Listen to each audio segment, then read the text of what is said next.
So ayan mga kaprobinsya, isang magandang araw.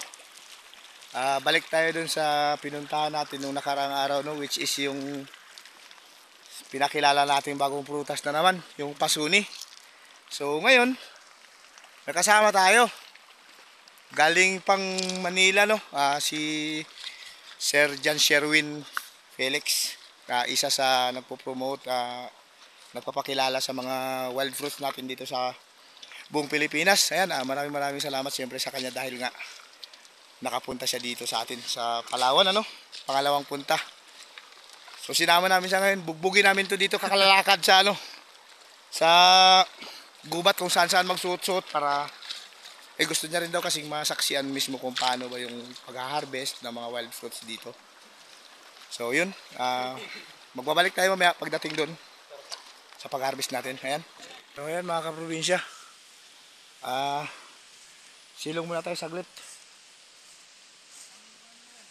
Dumating yung malupit, sumama yung panahon no. Grabe. Kompleto na sana yung basket na dala natin paglagyan ng mga pang-harvest na.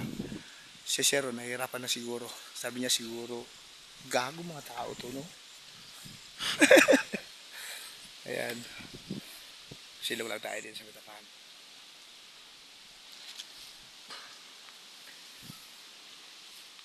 Ayun na. Tuloy-tuloy naman. Tumigil na yung ulan. Malapit na kami sa area. Siyempre, ano ba to? Area po ng pasuni. Opo. Andyan din sir yung isa yung kanina, yung sabi ko yung red na sabi namin na hindi ka kinakain. Rambutan. O parang rambutan siya. Meron din dyan po. Nandyan, sa daan lang. Dalawang, meron sir, madami, hinog na. Wala lang may alam na. Kinakain. Nung nakaraan pa yan sir, nakita namin, tapos hindi nga namin kinukuha lang. Kasi sa pag-aakala namin nga na hindi siya kinakain sir. So yun, dahil dun sa dalamong libro, siyempre, nakita natin na pwede pala. Tirahin natin ngayon. At nang matikman na, harvestin na rin natin siguro to. Ayan, tara. Tuloy tayo na mga kaprobinsya, nandito na tayo. May natagpuan na tayo dito. Nakita na natin. Ito siya, sir, medyo mura pa. Ayan, ito yung bunga niya. Ganito siya, bain ano siya. Parang ugat-ugat lang. Ayan. Ito ka mo. Yun o. Ito yan, malinis dito. Dito ka mo tayo. Ayan na guys, 1 kilo yung umakyat.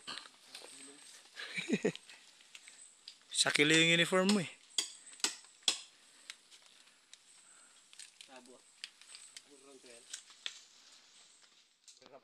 Ayun guys, si Kuya Ads nangunguha na. So ito si Kuya Aldrich. Ginagamitan namin ng gunting. So ayan siya. Ito yung pasuni guys. Ayan no. So sana mapuno natin itong basket. Alright. Ayan na siya guys. Nagpipicture siya ng tabo. Tayo dito harvest. Ano yung mabaho? Yo? Baka ano? Aswang?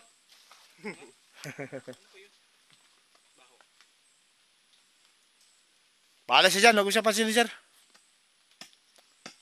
Salag. Yan sa likod mo dik. Kagapon naman niya. Ha? Kagapon nga mukha mo. Una? Kagapon kayo. So ayan na guys. Ayan na, kinakain niya na. Huli ka balbon. Wala, grabe dik. Ang dami dyan dik. Pero mas marami talaga dik sa kabila balik, no? Sarap. Bis. Bago pa kasi. Umaasim pala ito pag Pag nakatagal siya, tapos yun na nga yung sinasabi nila kapag yung nalalaglag daw siya. matamis pala ito pag bagong Pitas. pitas. Ayan. Ara! Pabidyo nga lang po ulit nang kumakain lang ako.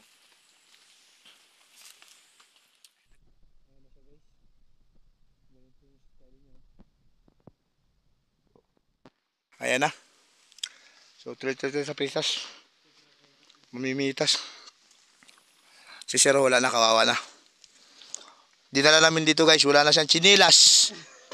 Wala na, bugbog na, putik-putik na siya.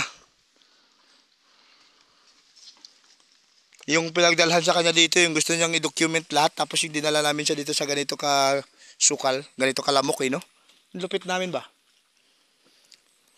Ito na yung huling punta niya siguro guys dito sa Palawan. Reklamo na ayaw na ayaw. Tama na! Hindi mo sayang, tanggal. Hirap maano. Mm. Balik. Ayan na, ito lang yung kuha natin, oh. Medyo marami na konti. Dahil nga, pahirapan na yung pag-akyat. Wala tayong kasamang master talaga sa pag-akyat, no. Bawi tayo sa sunod.